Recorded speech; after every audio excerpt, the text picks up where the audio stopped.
Hello, welcome back to Allotment Joy. My name's Elaine. I've come down on the plot. I'm going to do one job today, and then after I've completed that job, I'm going to think about what else I can do.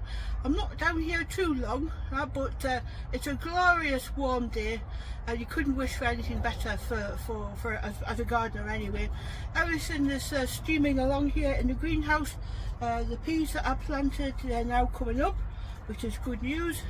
The chilies are doing fine. My transplanted aubergines are doing okay, and also my canna as well. I'm so chuffed to anything that they've come through anyway. So yeah, so I'll get cracking and I'll take you along with me. Right, the onions are doing okay. They're still alive, and alive is good according to Ali from my rusty garden, Ali. Anyway, so these were the John Salisbury onions. They've got new leaf coming up, so early doors. I might cut to the quick and put another order in.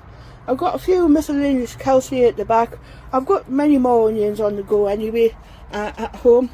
These are my John Salisbury onions, although not a great deal, but never mind. They're still with us, and I am glad I got them out of the greenhouse anyway, so I'm not going to go on about that. I did see a three-year series, a tutorial about how to do onions, and I watched it. It was really good. And what they did was they planted the onions in deep pots. They give them a haircut and give them a little bit of water. Well, anyway, and it was a really great tutorial. And by the time they actually got to plant the onions out, they weren't separated like these. These are the exhibition onions. You've got the second leaf coming on as well. They didn't separate the onions out, they just kept them in where they were, but they did have them spaced out a little bit, and they kept on giving them a haircut. So these are my leeks, for instance, so I want my leeks to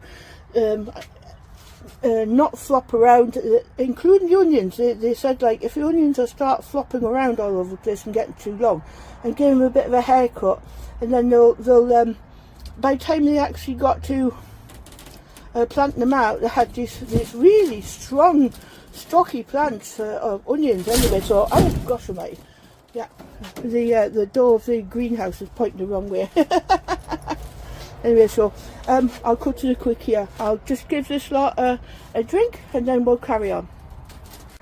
That's the onions and leeks watered. Anyway, so I want everyone to say a prayer for the onions and the leeks, and also send good vibes through the television. So don't forget, touch the screen, touch the screen. send good vibes through the television, and give them your prayers and wish them well and hope they grow for me.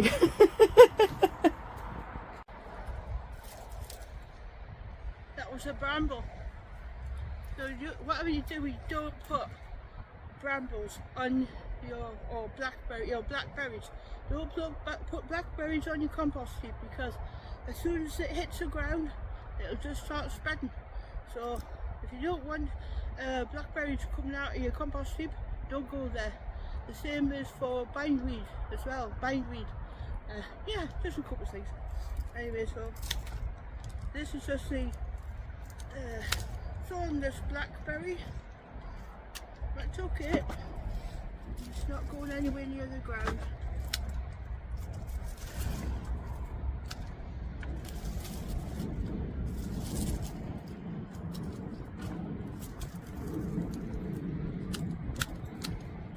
Right, so I'll bring you back in a moment.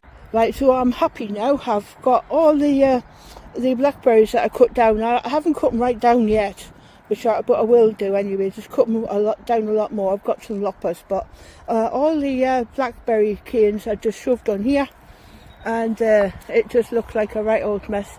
So I've got this all cleared up and raked over.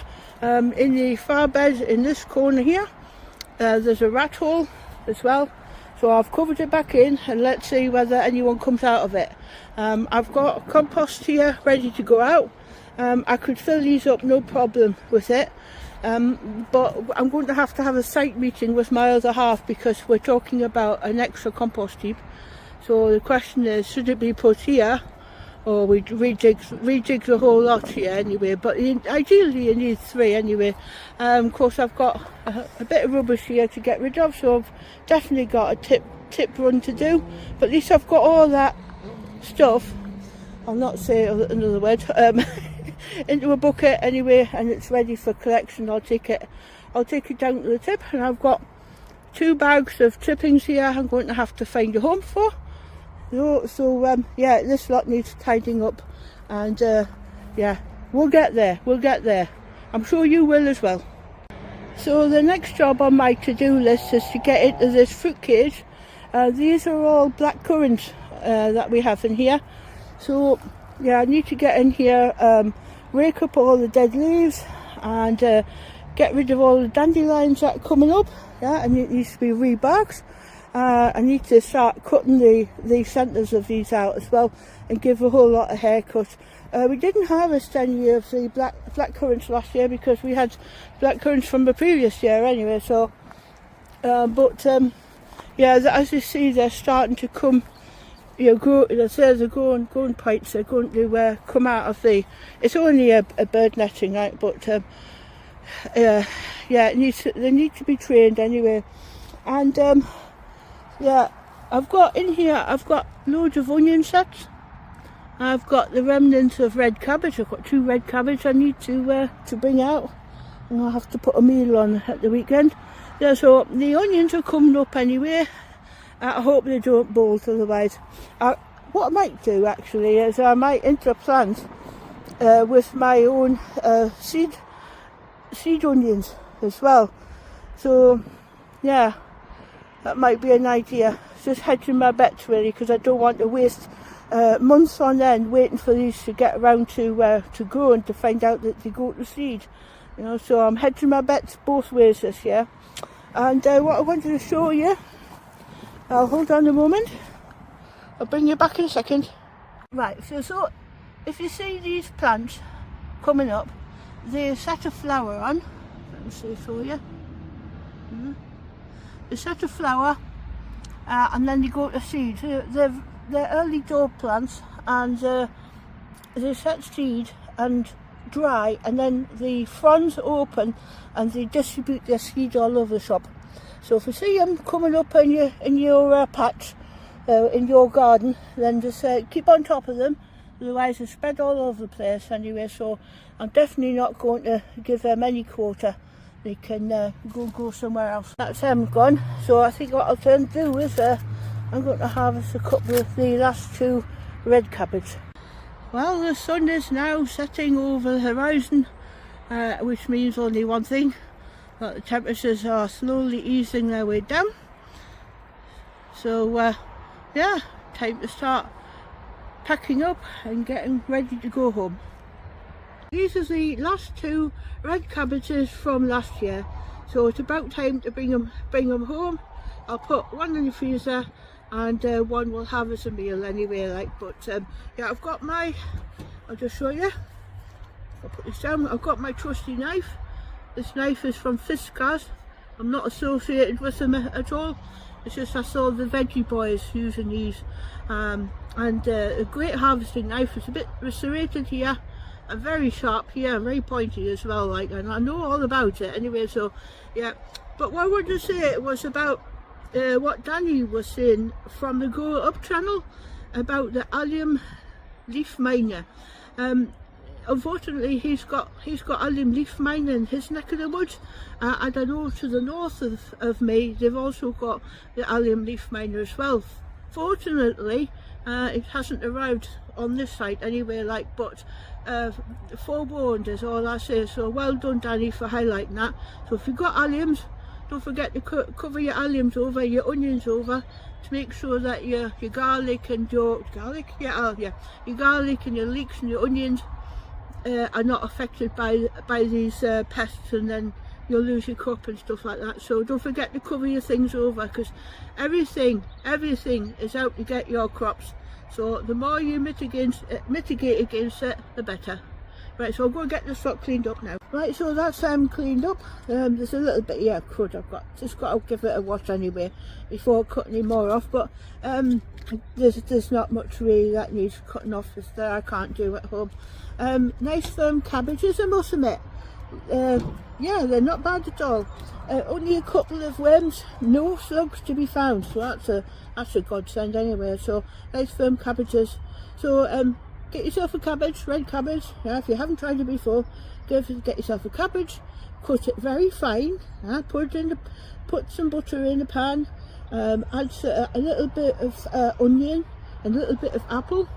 Yeah, and just cook it down, render it down with a little bit of water. Yeah, and then have that alongside some other vegetables, or with some meat and things like that. Very nice, very nice.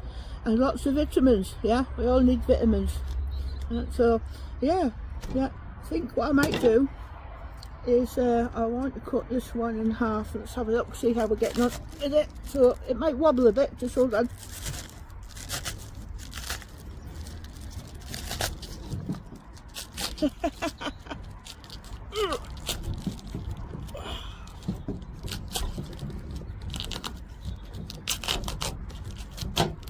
So look, sorry about the wobble. So there you are. So they're not bad at all, are they? Let's have a look. Yeah, no, there's no slugs in it. So nice meal. Yeah, I'll be taking that home and prepping it tonight because I don't want to waste it. But I just want to show you what it looks like. So you can buy red cabbages. You can also buy drumhead ones as well.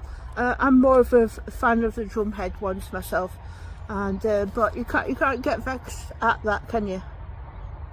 So I've just checked the weather app, and we're currently 13 degrees here outside, and it's going down to 4.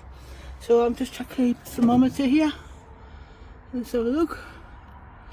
So that's not bad in here. The best part of it's about 15 degrees anyway. So I'm just looking at my chilies, and I'm feeling kind of chuffed that they're now standing up on their own. I've taken the plastic cover off because yeah, it's too much. It's too moist for them. The peas. Here comes the siren. I'll do it quickly. The peas are coming up. Yeah, so it'll be looking very, very green here shortly anyway. So what I'm going to do now is I'm going to get the paraffin heaters set. So while we were at Lidl, they got their garden week coming up, but that's by the by. Happy days for gardeners. It's the same as at Aldi. Anyway, so what they had was these collapsible baskets. Yeah, only little. That's what they look like when they're assembled. These are ideal for your seed potatoes. They're ideal for strawberry picking. And also ideal if you're just having taking a small harvest home, like a few carrots and things like that. And I think they're very handy. You don't have to have a big box and stuff like that. But yeah, these are brilliant. So I recommend. I definitely recommend them anyway. So they're in Lidl at the moment. They've got a garden event, and I think Aldi's got a garden event. So happy days for all gardeners, eh? Well, I really am chuffed with this garlic though. It's settled in quite nice, and I've got the elephant garlic here as well. I've got 5 elephant garlic as well, so it's looking quite nice. Yeah, I'm quite happy with that. And my job numero uno tomorrow is to get on the asparagus bed and give this sort of clean up and mulch before everything's set off for another year. Right, that's the paraffin heaters on now. The trick with a paraffin heater is to monitor the flames for a considerable amount of time, where it is in my books anyway. So keep an eye on the flames to see whether they're smoking or not, because at the moment you don't want. So let's have a look. Yeah, I've got lights on, so yeah, it just keeps everything on tick over. Of course, being too warm in here as well, it'll radiate back out of the ground and out of the soil, and the plants will benefit by it as well. But at least they're tucked in anyway for the night. well, that'll be it for today, folks. I've achieved the aim. Whatever you do, don't feel like you're under pressure to get everything done all at once. Just focus on one job, and once you've got that done, then focus on another one. There's no use doing a bit here and a bit there and a bit there. Just do one job and get it done. You know, so you can get that out of your mind, and then you can figure out what else you want to do. There's an awful lot of peer pressure out there. You say, no, you must do this by this time and this by that time. No, you don't. No, you don't. You do you. You can only do what you can do. You've got one pair of hands, and you can only do what you can do in the time that you have allocated to you anyway. So that's my take on things. Hello to all my new subscribers, and naturally, absolutely welcome to follow me on the plot, and naturally my bread and butter current subscribers as well. I can't do things without you. Anyway, so yeah, the subscriber count has gone up massively. I don't know. Anyway, but I'm really happy about that. So if you haven't subscribed, consider doing it. It's up to you. Nice if you do anyway. Give us a like anyway. I'm nowhere near 1,000 subscribers, so it is what it is. You know, we just crack on. I've got plenty to do in the garden anyway. Yeah, so I'm hosting a Atlantic Giant pumpkin growing competition. If you haven't heard about it, I've announced it on what's that noise? It's a dog. I've announced that on Instagram and on YouTube, but I'll put it up again in the description. And yeah, why don't you just go put a pumpkin if you've got some space? Go a pumpkin. I grew mine in a raised bed in the corner of the allotment. It was touch and go whether it grew, because it got attacked by slugs. Because last year we had the year of the slug. And and I just made it trail along the edge of the garden so it wasn't in the way. And I've also curtailed it as well, because not only does it do that one shoot, it branches out to the side as well. So I just cut them off, and when I had about 3 fruits, I cut the end off, so I made it concentrate on that one or the 3 fruits, 2 of which died, so 1 remained, and that's why I got what I got. You know, so I made it concentrate on that 1 fruit anyway. So it's a lot of fun. I mean, we've got the whole growing season ahead of us. We've got many more things to plant and harvest, etc. So it's just something that grows alongside the other crops, and when everything is all harvested and is sort of winding down for the season, then you have the highlight of possibly harvesting a pumpkin or 2. It's a marvellous time of year as well, because you've got all weird and wonderful pumpkins, but for me it was an Atlantic Giant anyway. I did go other edible pumpkins. The one type of pumpkin I'm going to be growing this year is called crown pins, because everyone is saying that it's a very nice pumpkin to eat. So I'm all for butternut squash and things like that, so it's worth a try anyway. So that's on my to-do list. And also this year I will be growing some bottle gourds once more. So I have to find an apparatus for it to climb up, and also get it underway, get it in early as well. The last time I did it, it was too late. Although I did get a bottle gourd out of it, it wasn't very big, and of course we were just, the season was just sort of petering out as it was. So it was whether it was touch and go whether I was going to get anything out of it, because it was getting colder, you see. So getting them started early, I think will be beneficial. So I'll be doing that this year anyway. Right, so I'll finish here for just now, and I'll see you in the next one. And don't forget, you're watching Elaine from Allotment Joy. Anyway, I'll see you in the next time. Okay, thanks for watching. Bye.